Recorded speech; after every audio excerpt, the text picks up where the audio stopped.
nessa segunda, o Google anunciou que vai alterar as buscas feitas no celular, que a gente pega lá, cadê o doutor Google? Para doenças, informações relacionadas a elas, quando os usuários buscarem por sintoma. Essa iniciativa é uma parceria entre o Google e o Hospital Israelita Albert Einstein. Tá? Mas será que isso pode ou não prejudicar o tratamento de uma doença de alguma forma? Quem está aqui é o Dr. Sidney Kleiner. Dr. Sidney é presidente do Einstein. Dr. Sidney, boa noite, prazer em conhecê-lo. Obrigado pela participação. Prazer é meu, Heraldo. Dr. Sidney, o Dr. Google mais ajuda ou mais atrapalha? Olha, Heraldo, isso vem... É uma discussão que diz respeito ao papel que o paciente tem nos nossos dias de hoje. A gente sabe que para enfrentar aquilo que o sistema de saúde exige para o futuro, para a sua própria sustentabilidade, e aí você mostrou uma notícia em relação à perda de planos de saúde com a crise, a gente sabe que o paciente vai ter que ter um papel de responsabilidade por suas doenças, de prevenção de saúde e pelo seu tratamento. E não há como ele fazer isso se ele não estiver munido de informação. O que não pode existir? A informação de má qualidade ou informação regrada por incentivos inadequados ou uma informação de doenças extremamente raras e que não dizem respeito à queixa do paciente. Agora, então, como é que, quer dizer, eu fiz um exame qualquer, recebo lá um resultado. Aí eu pego o resultado, vou aqui no Google e começo a olhar o resultado lá. Se você fez um exame, algum médico pediu o exame. Pediu, lógico. E claro. você tem que estar munido da informação por que você está fazendo o exame.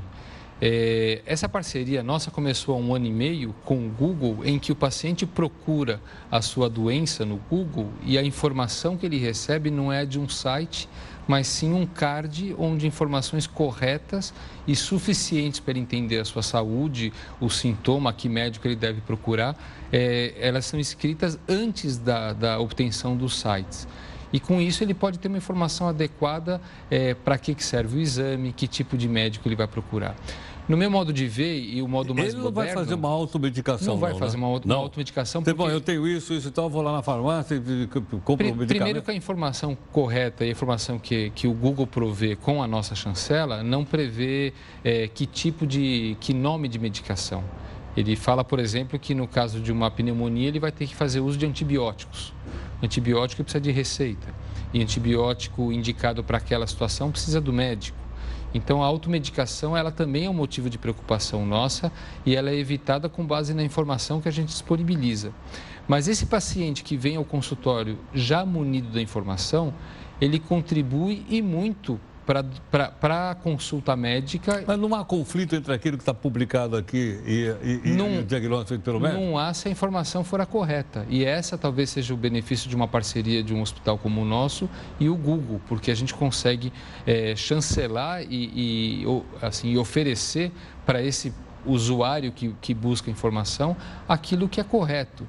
E um paciente bem informado, ele só contribui para o seu tratamento. Um paciente bem informado não deixa o médico assim numa situação um pouco constrangedora? Não deixa, porque hoje a gente vive uma medicina de muita transparência. E se o médico tem que contar com a participação do paciente para até o poder de decisão do paciente qual tratamento ele deva seguir, esse paciente precisa estar informado. Quem deve fornecer a informação é o próprio médico. Aquela postura paternalista que o médico fala e o paciente diz amém, ela não existe mais, ela não tem que existir mais. Há um diálogo, então, entre o paciente? Tem que haver um diálogo entre médico e paciente, porque existem hoje, com o avanço da medicina, inúmeras formas de tratar a mesma doença, com prós e contras, e a vontade do paciente tem que ser respeitada. E para ele poder decidir conforme sua vontade, ele precisa estar bem informado. Entendo. Agora, posso dizer então que a informática mais ajuda a medicina do que atrapalha? Não? Quando bem utilizada, sim. Aquela informática que vai contribuir para informação, para Big Data, para noções de epidemiologia, ela ajuda e muito. E o paciente, também utilizando desse banco de informações, ele também é auxiliado. A plataforma móvel que nós temos hoje, você está com o celular na mão, com dispositivos móveis, essas pulseiras que medem frequência cardíaca, de certa forma, avanços tecnológicos de informática que permitem também o médico ter informação do seu paciente. Entendo. Quer dizer, é possível, então, com a utilização dessa tecnologia, a transmissão de determinados dados, um deles, você falou da pressão sanguínea, outra coisa, né? Para o médico, para o hospital, antes do próprio paciente chegar lá? Sim. Hoje, os sistemas avançados de saúde e o Einstein também, através de uma diretoria de inovação, a gente tem software desenvolvido no hospital, por exemplo, no controle do diabetes. O paciente conversa com o aplicativo, onde ele vai colocando os seus dados de glicemia e esse aplicativo conversa orientando que tipo de insulina ele deve usar naquele momento, sem a participação do médico, apenas com algo que a gente chama de aprendizado de linguagem. Ao mesmo tempo, esse médico está informado dessas entradas de dados. Existem sistemas em que você equipa a casa de um paciente com mecanismos wireless e, através da medida de pressão arterial, de frequência cardíaca, isso é transmitido para o hospital, que consegue, por exemplo, detectar quando ele está na vigência de uma emergência e consegue chamar o paciente para que o atendimento ocorra antes de uma emergência acontecer. Sim, como, por exemplo, a ameaça de um infarto. Ameaça de um infarto, uma insuficiência cardíaca descompensada, onde ele começa a ganhar peso, diminui a taxa de diurese. Isso monitorado na sua casa e sem que ele saiba, informado a um profissional de enfermagem, por exemplo, ele consegue ser convocado para uma consulta para acerto de medicação, para adesão à medicação. E assim, olha, vários desdobramentos. Nós temos acompanhado o chamado BOLT, né? BOLT. Alguns substituem nós, jornalistas. Tem um BOLT que ele é capaz de escrever uma notícia e não precisa do jornalista. Né? Há outros que são capazes de escrever uma petição no lugar do advogado. E eu li outro dia também dizendo que há outros que são capazes de fazer um reconhecimento médico 4 vezes mais exato do que um ser humano. E aí, para onde vai isso? Você está totalmente correto, né? Hoje, o volume de informação na saúde, na medicina, ele é tanto que um computador, um Bolt, como você diz, ele é capaz de processar a informação melhor do que o ser humano.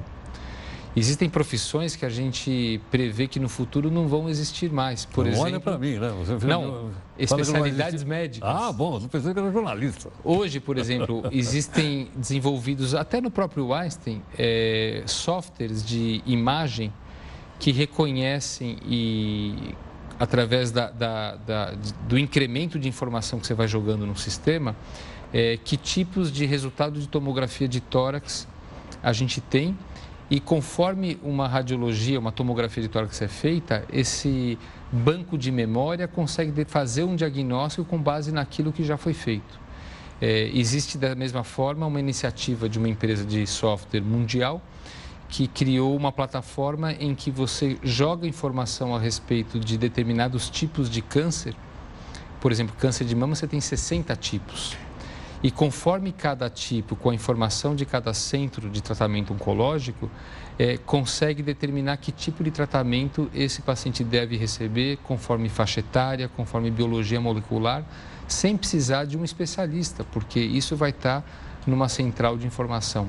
O médico vai ter um papel, acho que muito importante, naquelas situações em que a opinião ela vai decidir o tratamento. E é aí que o paciente também participa da opinião. Porque, às vezes, um tratamento que é mais indicado do ponto de vista médico, por exemplo, nós vamos fazer um tratamento que tem efeitos colaterais muito grandes para que ele obtenha uma determinada vantagem. E para o paciente, essa determinada vantagem não compensa os efeitos colaterais. Ele tem que estar a par e empoderado da decisão para poder decidir por uma coisa ou outra. E aí, com mais só tendo informação. Tá certo. Essa é a vantagem. Doutor, muito obrigado pela gentileza. Prazer Eu que de conhecer. agradeço. Até a próxima. Prazer. Muito Até obrigado. a próxima. Muito obrigado.